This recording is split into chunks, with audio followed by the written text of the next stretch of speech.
President, I come here with a solemn message today, and I come here remembering a Republican colleague who served in this body for 12 years, George Voinovich, former governor of Ohio, former mayor of Cleveland. I think he was in his time. He was, I believe, county auditor. He was lieutenant governor, I believe, mayor of Cleveland. He was the chairman of the National League of Cities. As governor, two-term governor of Ohio, he was also chairman of the National Governors Association. I had the privilege of serving as his vice chairman and later on as his successor as chairman of the NGA. And he came here. I came here and was elected 1998, took office here in the Senate in 1999, served for 2 terms, and is, I'm sure, remembered by everybody that served with him as smart, kind, principled, hardworking, straight-talking. He was, I think, everything that an elected official should be and could be.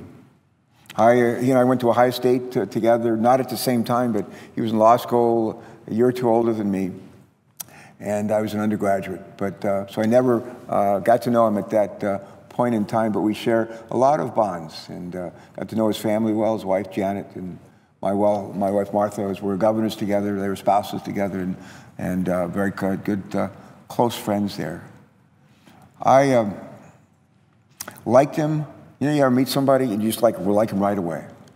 He was not a guy. I think I don't believe anybody in Ohio history ever won all 84 counties, and was something like almost 2/3 of the vote. He did that, and he and I. That was in 2004. I think in 2006 I won every county in Delaware.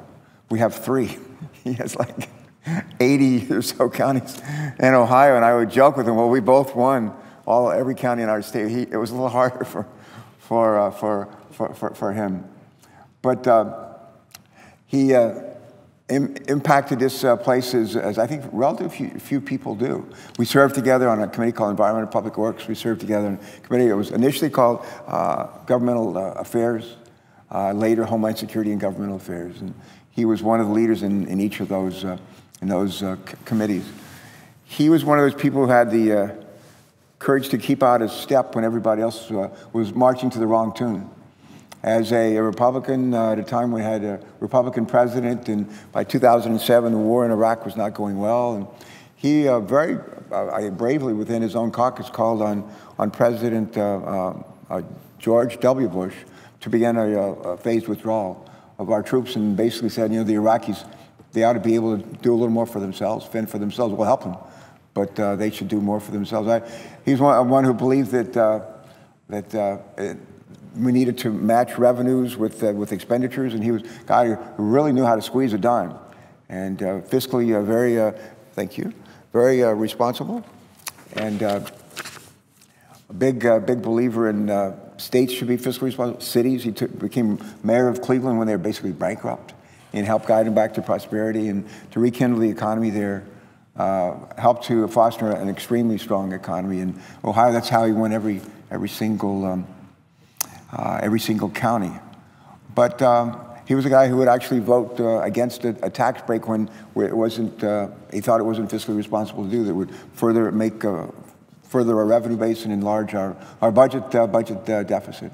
He's a very courageous elected official, and someone that you just liked. You're very you know, sometimes you meet people and it's all about them, and it was never all about George. And a guy who had every reason to be pompous and proud and everything, he was not that way at all. He was, how do I describe this, Mr. President? He was, had the heart of a servant. He understood that his job was to serve, not be served. He was humble, not haughty. He came from a humble background and never a lot of money. He and his wife Janet, until the day he died, fell asleep in his, died in his sleep earlier this week. And almost at the age of 80, just like 2 days before my wife and I were supposed to have dinner with him and his wife here in Washington with other friends to celebrate his impending 80th birthday. But he was, as I said earlier, had the courage to keep out of step when everybody else was marching to the wrong tune. How do I say this? He would, faced with a dilemma, like maybe voting with his caucus or voting with the president, and something that he just thought was wrong, he was amazingly brave. He would say, what is the right thing to do? I've heard him say this more than a few times. As governor, as chairman of the National Governors Association here, he would say, what is the right thing to do? And he wouldn't say, what is the easy thing to do? What is the expedient thing to do? But what is the right thing to do? He was a person of deep faith. We have a Bible study group that meets here every Thursday. Just upstairs, not far from this floor, and about 7 or 8 of us who need them, I like this, right, the most help. And it's the Democrats and Republicans. It's not just all one religion or the other, but it's a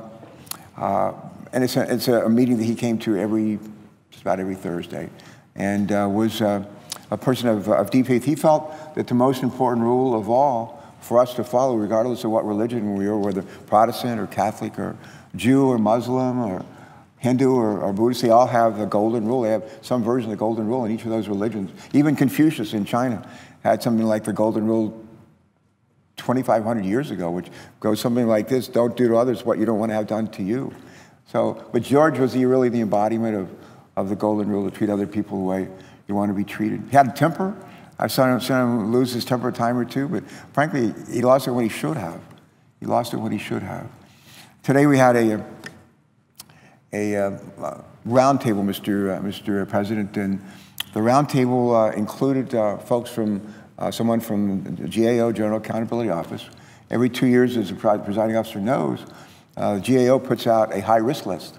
I describe it as high-risk ways of wasting people's money, taxpayers' money. And they lay out all these different things that should be done in agencies that would, if done, would not only provide better service for the citizens of this country, but also do so in a more cost-effective way. And George was always really interested in how do we get better results for less money, always interested in that. And we, at this hearing, the roundtable today, which when we convened it, I said, let's hold this roundtable today with the General Accountability Office and with representatives of across the federal government who are working to get off GAO's high-risk list. In order to do that, you got to figure out how to address the concerns raised by GAO and their reviews of agency operation. And we talked about some of the areas where Senator George Voinovich worked. In one case with Senator Danny Akaka from Hawaii, to address a number of areas of expenditures and practice that needed to be addressed. Subsequent to the roundtable, I left there and I came over here to the Capitol building and went to the office of the President Pro Tem, Senator Orrin Hatch, where he was signing a document relating to the adoption of legislation that our presiding officer and I and others had worked on, which is focused on how do we do a better job in this country when we transition from one administration, this current administration, President Obama, to the next administration. How do we do that in a way that we just don't drop the ball, get further behind, stop making progress in particular areas, undermine our national security? How do we transition in smarter ways? And the legislation has been named after two people, in honor of two people.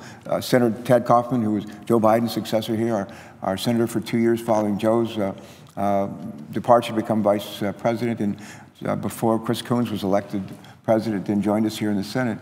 But Ted Kaufman, in 2 years that he was our senator from Delaware, one of the pieces of legislation they authored was one to make possible better transitions, more effective transitions, smoother transitions from one administration to the other.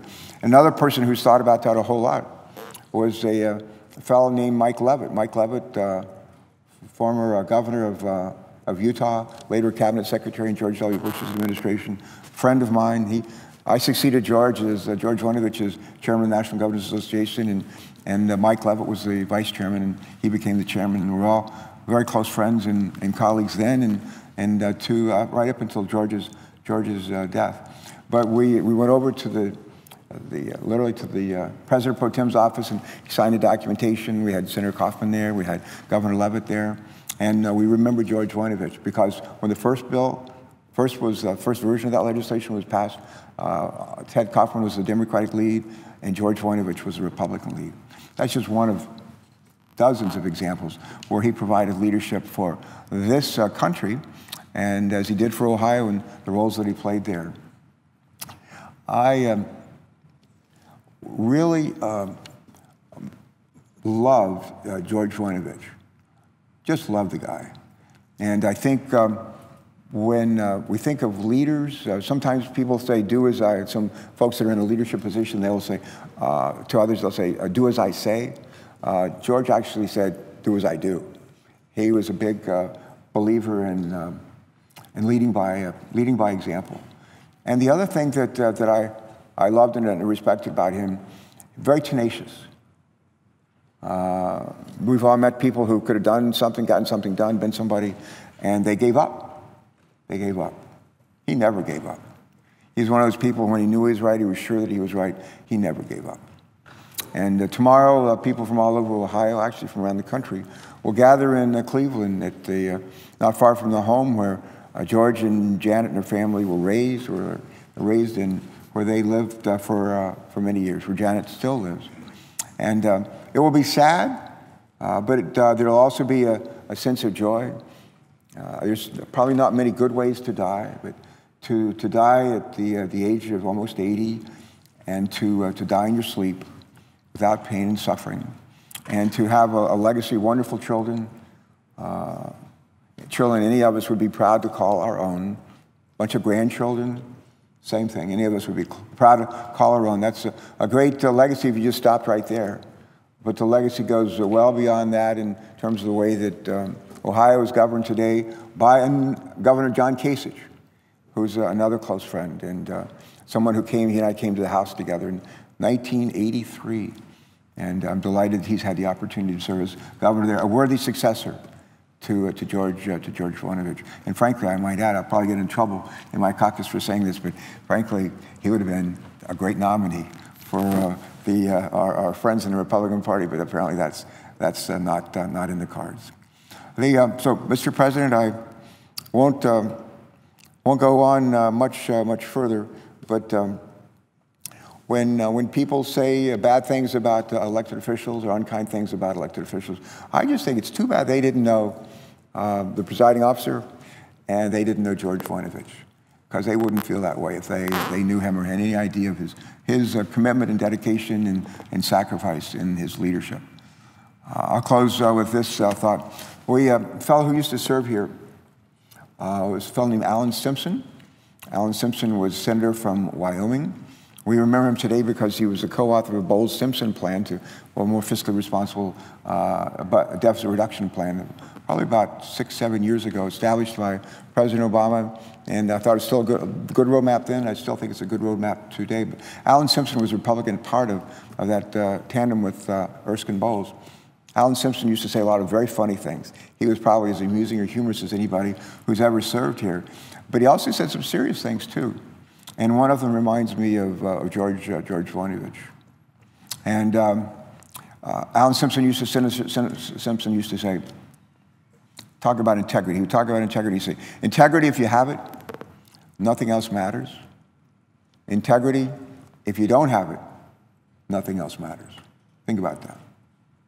Integrity, if you have it, nothing else matters. Integrity, if you don't have it, nothing else matters. George Voinovich didn't have a partisan bone in his body, but he had a world of integrity, just a world of integrity inside that body of his. And the other thing I would say, I like to think, as important as integrity is, and it is, the other thing that's just critically important for the success of any organization, whether it's a state or a county or a business or a school, this body, the most important ingredient for the success of that entity, any of them, is leadership, principled leadership, committed leadership, enlightened leadership. And George Voinovich embodied those qualities. So to the people of Delaware who support him, and Delaware's a little town just north of Columbus, Ohio, Mr. President. I used to think when I was a student at Ohio State, I used to think that Delaware was a town just north of Columbus, Ohio. Later I found it was a whole state, and when I got out of the Navy, I moved there, and they were good enough to let me serve them in a couple of different capacities, including here. But the people of Ohio were smart to elect him, smart to share him with us, and we were just blessed that they did that. Really blessed that they did that. So I felt the presence of George Voinovich today at a round table, working on the issues that he loved. I felt his presence at the signing ceremony in President Pro Tem's office when we signed into the law, the transition legislation he originally co-sponsored a number of years ago with Senator Ted Kaufman. And I feel his presence here today. And it's a good presence. And it's a good presence. And while we mourn his loss and his death, we just appreciate so much his life.